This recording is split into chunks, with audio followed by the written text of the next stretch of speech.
기독교인으로 민족의 큰 사상가셨던 함석헌 선생이라는 분이 계세요. 이분의 일화로 내려오는 얘기가 있는데요. 이분이 동경 사범학교를 나오고 나서 모교인 오산학교에서 교편을 잡았을 때 학생들이 문제가 있는 교사를 폭행하겠다고 때를 지어 교무실로 몰려올 때가 있었습니다. 이때 다른 교사들은 모두가 다 피했어요. 그때 함석헌 선생은 기도하는 마음으로 고개를 숙이고 있었습니다.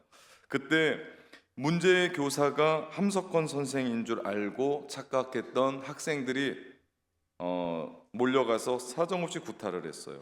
나중에 상황을 알게 된 학생들이 몰려와서 함석헌 선생님에게 용서를 구하며 그때 한 가지를 묻습니다. 근데 그때 왜 고개를 숙이고 있었습니까?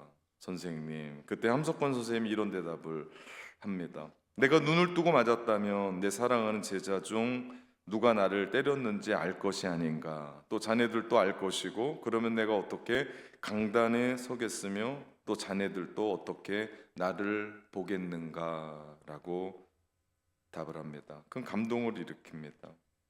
예수님의 십자가를 보는 듯한 일화입니다. 예수님의 십자가는 우리가 잘못하기도 전에 벌써 이미 용서가 시작됐고, 우리가 죄를 지으려는 순간 벌써 주님의 죽으심이 준비되는 예언되어 있는 부분이었습니다. 이런 놀라운 은혜를 받은 사람들이 우리예요. 그리고 그 은혜를 전하겠다고 우리는 524 새생명 축제를 준비 중에 있습니다. 용서받을 길, 은혜 좋은 소식, 그것을 기도하면서 누군가에게 전한다라는 것 얼마나 가슴 뛰는 일인지 모릅니다. 어느 날 베드로가 심각한 표정으로 예수님께 와서 이런 질문을 해요. 주님, 형제가 내게 죄를 범하면 몇 번이나 용서해야 될까요? 7번이면 될까요? 갑자기 베드로가 왜 이 질문을 했는지는 금방 이해가 됩니다. 그 12명의 저 같은 사람, 장정들이 몰려 공동체 생활을 하다 보니까 서로 부닥치는 일이 있는 거예요. 도무지 마음이 잘 안 맞고 쟤는 왜 저럴까? 왜 저렇게밖에 할 수 없을까? 왜? 다 다른 겁니다. 생활이 다 다르고 행동하는 게 다 다르기에 베드로가 예수님께 묻는 질문입니다. 당시 랍비들은 인간이 베풀 수 있는 용서의 횟수를 3번으로 정했어요. 3번 용서하면 된다. 그러면 된다. 그러니 베드로의 7번은요, 칭찬받아도 마땅한 숫자예요.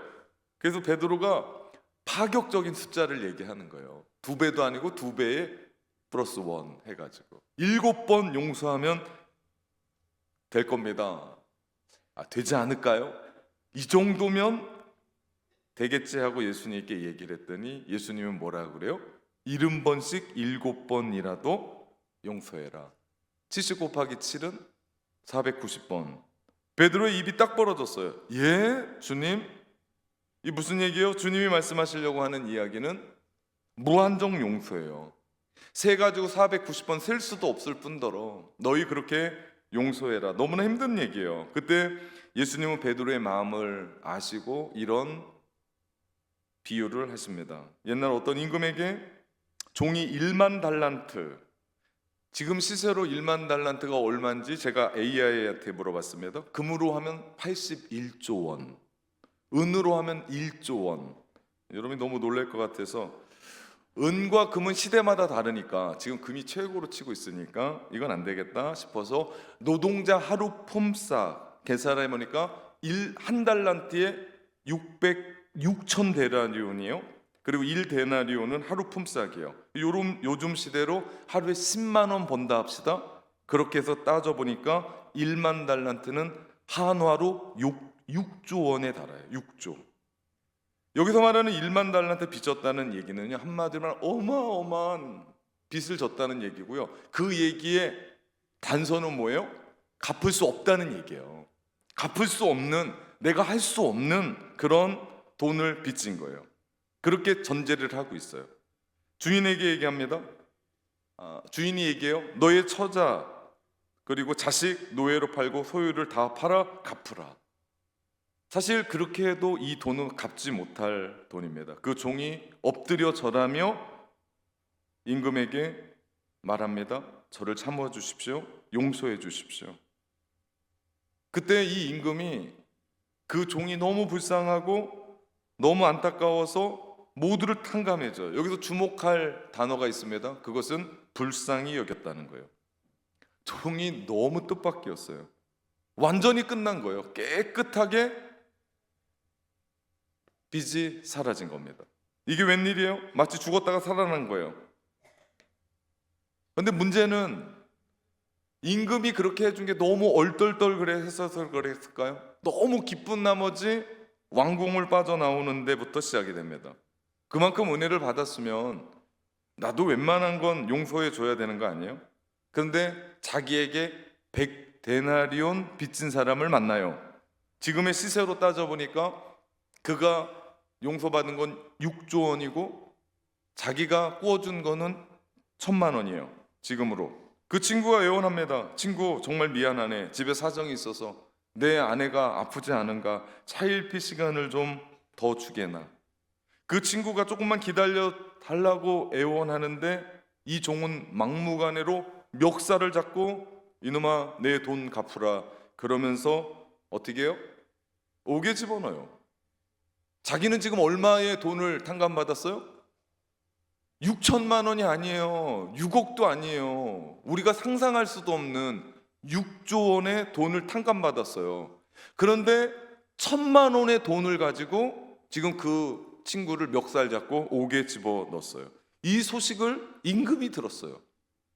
기도 안 차는 거예요. 너무한 거예요.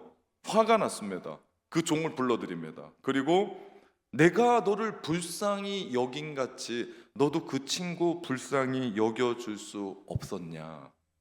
불쌍히 여겨주는 것이 맞지 않겠냐? 그러면서 그 종을 감옥에 넣습니다. 이 비유가 말하는 것이 뭡니까? 너도 은혜 받은 대로 너도 그렇게 살라는 거예요. 이 비유에서 말하는 것은 그 임금은 하나님이세요. 그 종은 우리입니다. 우리 자신이에요. 우리는 하나님으로부터 그런 말할 수 없는 은혜를 입은 사람들이에요. 말도 안 되는 은혜를 받은 사람들이에요. 6조 원이라고 하는 갚을 수 없는, 내가 어떻게 해도 안 되는 그 돈의 빚을 탕감받은 사람이 우리예요.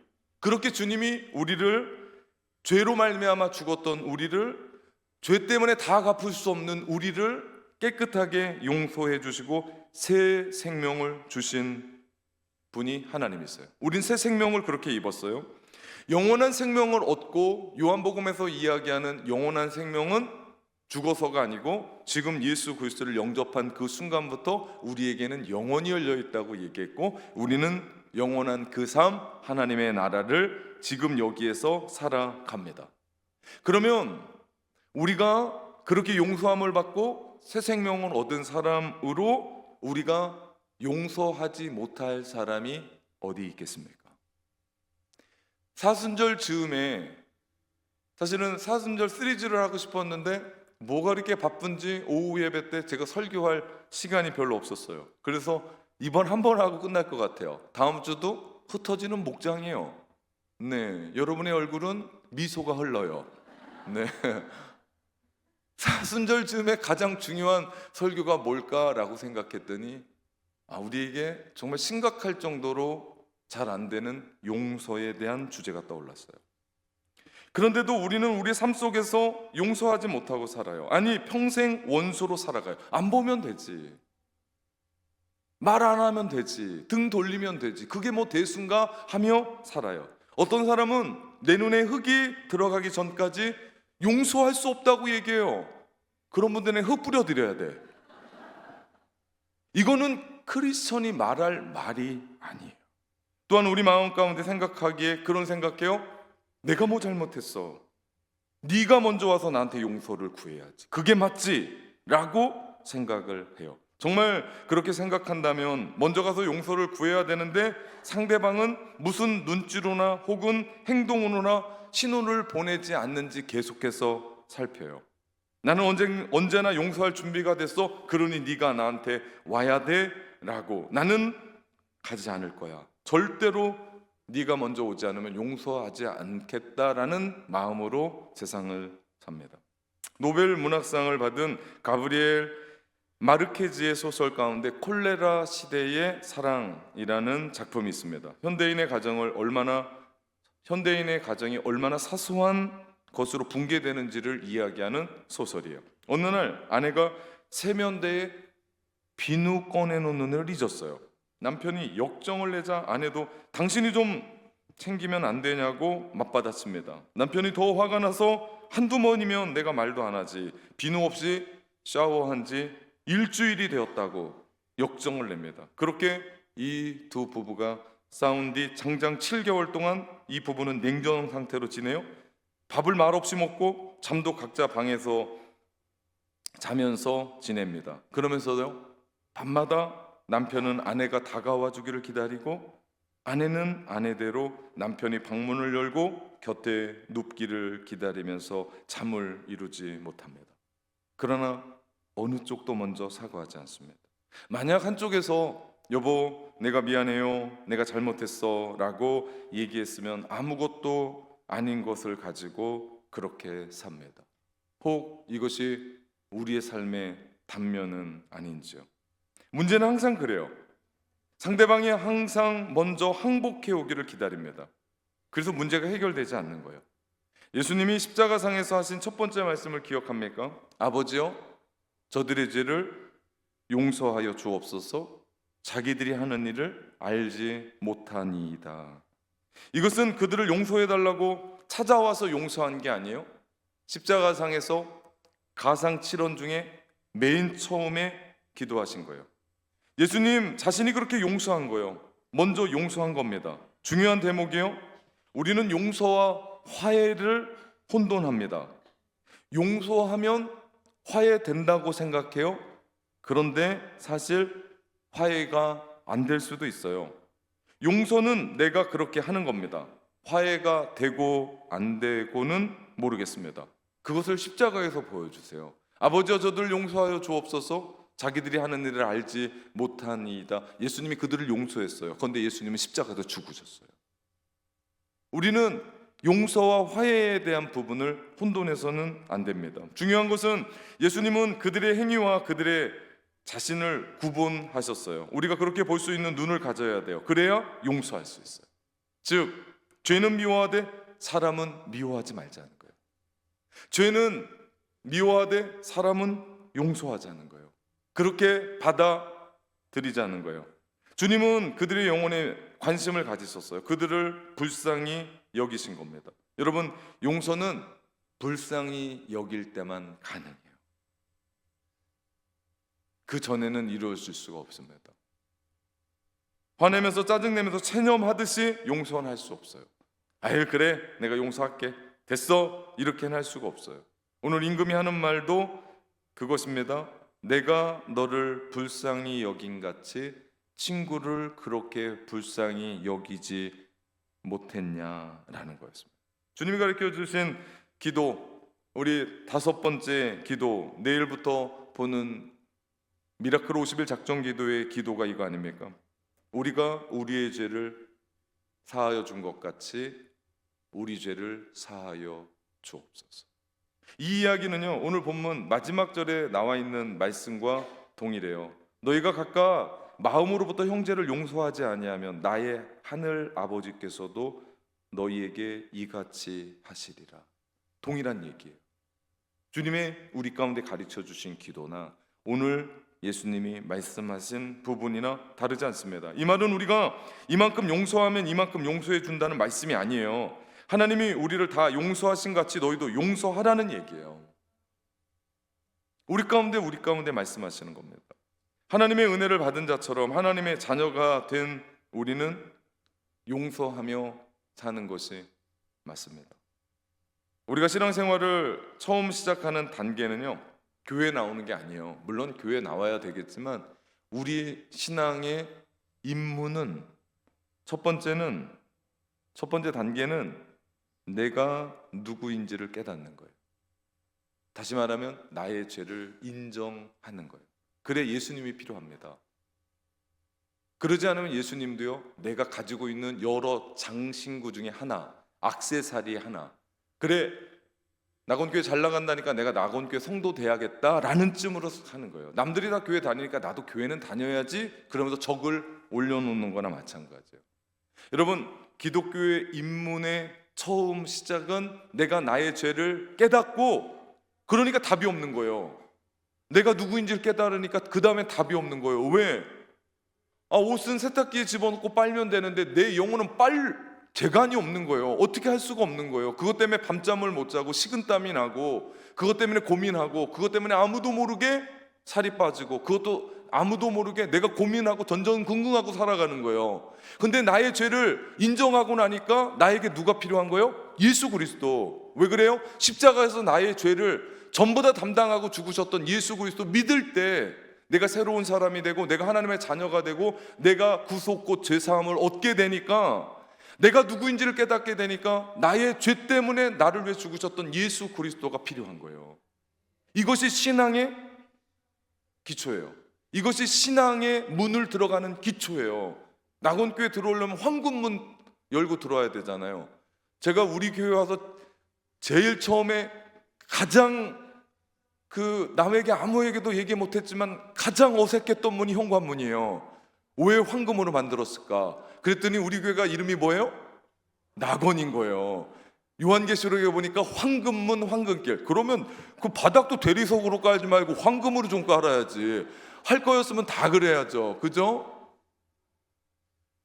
우리 교회 들어올 때 그 문 타고 들어오는 것처럼 우리가 예수님 앞에 들어가기 위해서는요, 내가 누구인지를 알아야 돼요. 동감해야 돼요. 그래서 부흥회 때 내가 예수 그리스도의 복음의 소식을 듣고 정말 떼굴떼굴 구르고 정말 어떻게 해야 될지 모르는, 그게 진짜 은혜예요. 왜냐하면 내가 어떻게 할 수가 없거든요. 그리고 내가 그 답답했던 비밀을 깨닫게 됐거든요. 그 자리에서. 그게 뭐였습니까? 예수 그리스도.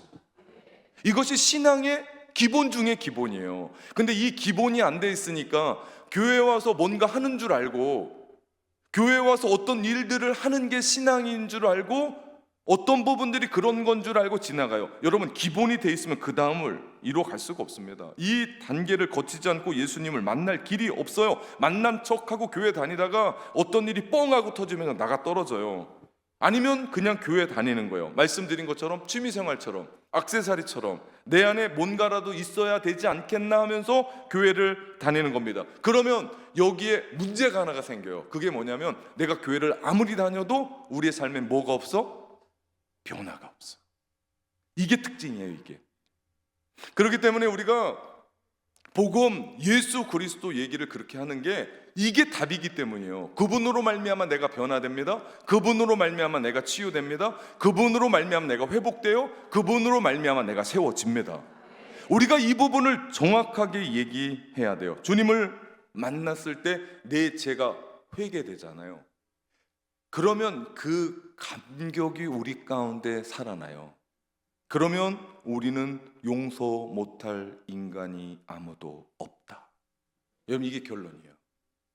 그런데 우리가 예수 그리스도 만나서 내 죄가 용서받았던 그 경험이 없으니까, 그 짜릿함이 없으니까, 정말 우리 마음 가운데 불어넣었던 정말 죽을 지경이었거든요. 근데 하늘로부터 우리 가운데 부어주시는 평화가, 이건 너무나 놀라운 거예요. 이거는 우리가 감당할 수 없는 거예요. 야, 이러다가 못 살지, 이러면 안 되지 라고 했는데 어느 순간 우리 가운데 스며시 들어와서 세상 모든 걸 평정하는 주님의 평화, 그것을 내가 죄 용서함 받으면서 내가 경험하잖아요.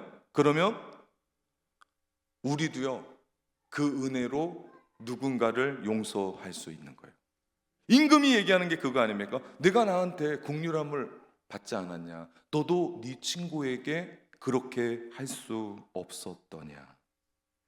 나의 용서하기 위해서 십자가에 달리신 예수 그리스도를 나의 구주로, 나의 주님으로, 그 십자가의 공로에 힘입어 우리가 죄 용서함 받고 영원한 사망에서 영원한 생명으로 옮긴 사람을 받은 사람들이라면 우리도 동일하게 용서할 수 있다. 이것이 맞는 거 아니겠습니까? 그 사람이 누구든, 내 눈에 피눈물을 흘리게 했던 누구든. 여러분, 안 돼요. 사실은 쉽지 않아요. 이게 앞에서 설교하니까 쉬운 것 같은데 어렵습니다. 만만치 않습니다. 그때 우리는 우리의 마음을 변화시키고 우리로 하여금 예수 그리스도를 믿게 하고 주님께로 우리를 이끌었던 성령님께 우리 자신을 맡겨야 돼요. 나는 못합니다. 그런데 성령님, 나를 통해서 그 일들을 이루어 가신 것처럼 역시 마찬가지로 나를 용서하여 주신 것처럼 나도 용서하게 해 주십시오. 근데 우리가 그 사실을 알면서도 잘 안 되는 것은요, 우리 마음 가운데 쓴뿌리가 있기 때문이에요. 쓴뿌리는요, 과거의 상처로 말미암아 우리 마음 가운데 마음 깊은 곳에 숨겨져 있고 뿌리 내리고 있는 악과 같은 것입니다. 사실 우리는 어려서부터 아주 가까운 사람에게 상처를 받고 살아온 사람들이에요. 생각해 보면 부모님 우리에게 없어서는 안 될 존재예요. 근데 우리는 너무나 가까운 부모님에게 말할 수 없는 상처를 입은 사람들이에요. 그러지 말았어야 되는데 다들 연약한 인간들이기 때문에 어떻게 할 수 없어요. 네, 욕을 먹은 것도 그분들이 더 했고 압니다. 우리 잘 되게 하려고. 그런 마음 가운데 내 마음 가운데 알지 못하는 쓴뿌리가 있어요. 사실 그 쓴뿌리가 나만 힘들게 합니까? 아니요. 내 안에 깊은 쓴뿌리가 뿌리 내리잖아요. 그러면 우리는 가장 가까운 사랑하는 가족들, 이상하죠? 나는 그렇게 하기 싫은데 꼭 나 닮은 자식에게 그렇게 화를 내요. 나도 그게 싫은데 내 자신에게 그게 싫거든요. 근데 꼭 나 닮은 그놈한테 내가 화내고 있는 나를 보게 돼요. 사랑하는 친구들 힘들게 하고 아프게 하는 것, 이것이 쓴뿌리입니다. 이거 제거해야 돼요. 예수 믿으면서 그냥 갖고 가면 안 돼요. 오늘 설교는 용서 이야기를 들으면서 제일 먼저 떠오르는 사람이 여러분 가운데 있습니까?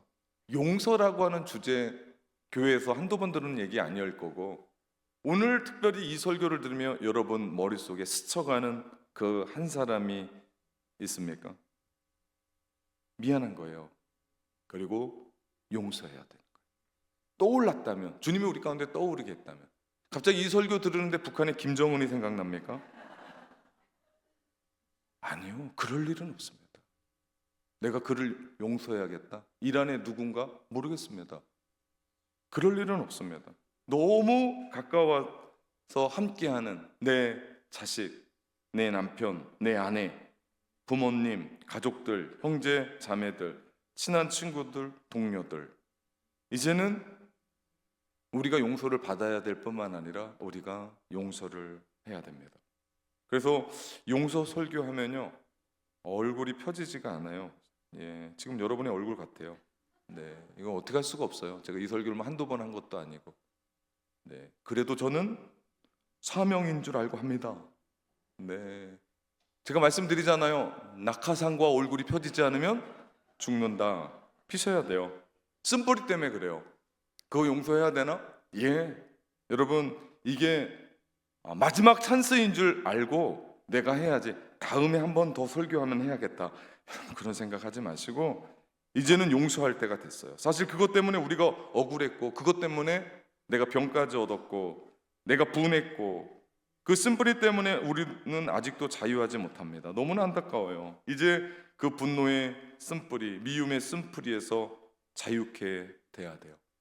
그러려면 성령님께 우리의 용서를, 우리에게 용서의 진리를 이끄시는 그 성령님께 우리 자신을 맡겨야 돼요. 여기서부터 시작됩니다. 그럴 때 주님이 우리의 쓴뿌리에서 자유케 하실 줄 믿습니다. 사실 용서는 남을 위해서 하는 게 아니에요. 나를 위해서 하나님이 주시는 축복이에요. 용서하지 않으면 내가 먼저 망가져요. 내가 속이 타요. 내가 불면증이 시달리고, 내가 고민하고, 내가 아파요. 내가 힘들게 살아요. 오늘 예를 들어 누가 나를 욕했다 합시다. 집에 가서 씩씩거리는 거예요. 화가 나고, 그놈이 나한테 어떻게 욕을 할 수 있지? 집안에 있는 물건을 집어던지며 욕해요. 그러면 오늘 아침에 나를 욕했던 그 사람이 내가 집에 가서 그렇게 하면 그 사람, 욕한 사람 집에 가서 무섭고 힘들고 한숨도 못 자고 불면증에 시달리고 그렇게 하겠죠? 맞습니까? 못 알아들으셨죠? 오늘 아침에 누가 나한테 욕을 했어요. 그게 너무 분해서 내가 집에 가서 내가 아내한테 욕하고 집에 있는 물건을 부시고 자식들에게 뭐라고 막 얘기하고 퍼부었어요. 그러면 그 욕한 놈은 집에 가가지고 나 때문에 힘들어하겠죠? 두려워하겠죠? 아니요. 그 사람 두 다리 쭉 뻗고 잘 자요. 그러면 그렇게 욕하고 분내고 내 가족들, 우리 가정을 공포로 몰아넣은 누구만 손해요? 나만 손해요.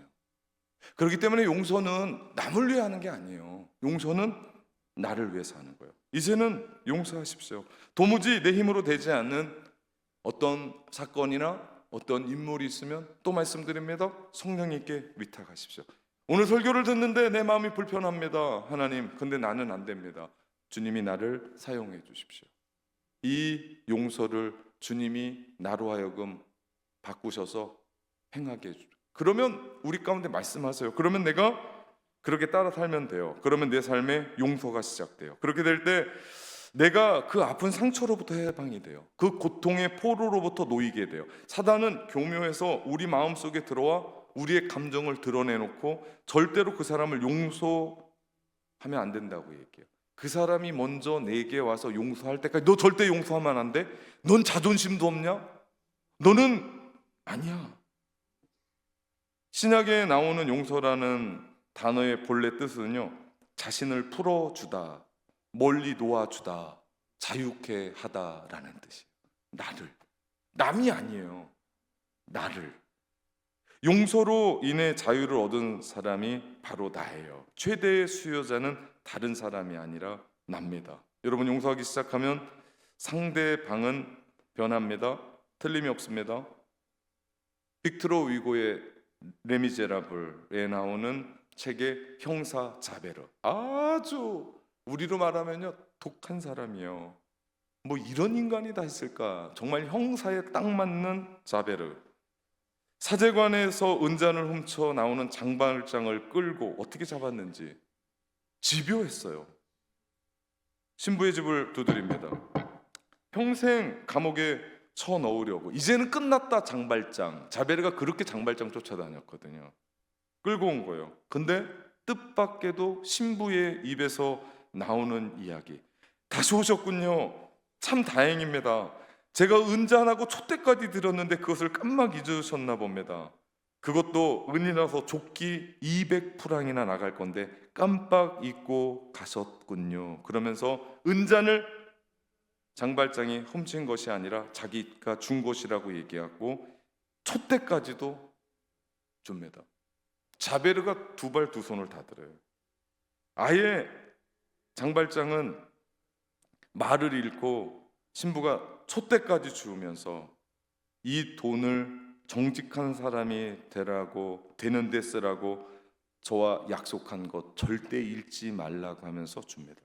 이 핵폭탄과 같은 용서의 위력 앞에 장발장의 얼어붙은 마음이 허물어집니다. 그때부터 그가 180도 변화된 인생을 살아요. 그 전까지 장발장이 빵 하나 훔친 것으로 19년 동안 살았지만 그 감옥이 사람을 변화시키지 못했거든요. 개화하지 못했거든요. 교화하지 못했거든요. 그런데 그 용서가 어둡고 병든 마음을 치료할 수 있었습니다. 사람들은 어떤 피해를 당하면 복수를 다짐해요. 복수심은 상처받은 만큼 갚아주려고 하는 욕망입니다. 그러나 여러분, 복수해 보십시오. 절대로 만족하지 못하고 더 크게 또한 갈 때까지 잔혹해져요. 이게 문제예요. 복수는 가해자와 피해자 둘 다 고통으로 몰아가고 죽음으로 몰아갑니다. 이 시대에 국가 간, 민족 간 전쟁이 그렇고요. 개인 간, 사회 안에서의 전쟁도 마찬가지입니다. 갈등도 그런 거 아닙니까? 복수하고 마는. 정권이 바뀔 때마다 복수해요. 시대가 바뀔 때마다 복수해요. 이게 문제지 않을까? 이거 이제는 악순환의 고리를 끊어야 되지 않을까? 만약 여러분 중에 나는 죽어도 용서할 수 없다고 생각하는 사람이 있다면, 내가 절대로 안 된다고 말하는 사람이 있다면 죄송합니다. 그는 한 번도 예수 그리스도로 말미암아 죄 용서함의 체험을 받지 못한 사람이라고 할 수 있습니다. 구원의 은혜를 경험해 보지 못한 사람이에요. 무슨 사람입니까? 구원받지 못한 사람. 이 부분이 중요한 부분입니다. 임금의 탕감을 받고 눈물이 범벅이 되었다가 갑자기 험악한 얼굴로 돌변해서 자기에게 작은 빚진 자를 감옥에 넣은 사람을 도무지 우리가 이해하지 못하잖아요. 6조 탕감받은 인간이 1,000만 원 안 갚는다고 감옥에 쳐넣어. 그런데 용서하지 못하고 살아가는 오늘날의 그 사람이 나라는 거예요. 그 종이라는 거예요. 이해 못할 사람이라고 생각했는데 그게 나라고요. 그래서 예수님의 비유에도 임금은 친구를 용서하지 않는 신하를 다시 감옥에 쳐넣습니다. 너는 나의 용서를 받아들일 자격이 없다라는 말이에요. 우리가 하나님의 용서를 받은 일종의 집행유예와 같은 삶을 사는 사람들이에요. 여러분 그거를 기억하셔야 돼요. 다른 사람의 죄를 용서하면 내가 받은 용서가 더 견고해지고 확실해지지만 다른 사람을 용서하지 못하면 내가 받은 용서도 뭐가 돼요? 무효화되는 집행유예 기간을 우리가 보내고 있는 거예요. 여러분 그것을 우리는 기억해야 됩니다. 사랑하는 성도 여러분, 우리는 지금 예수님의 십자가를 묵상하는 사순절에 깊이 들어와 있어요. 우리 안에 용서의 기적이 일어나기를 소망합니다. 대상이 누구인 줄 몰라도 그를 향해 걸어두었던 여러분의 마음의 빗장을 여시기를 주님의 이름으로 축원합니다. 그래서 이 사순절 진정한 승리자가 되며 분노와 오해와 미움이 있는 이 세상에 진정한 용서를 선포하는 평화와 은혜의 도구가 되시기를 주님의 이름으로 축원합니다. 아멘.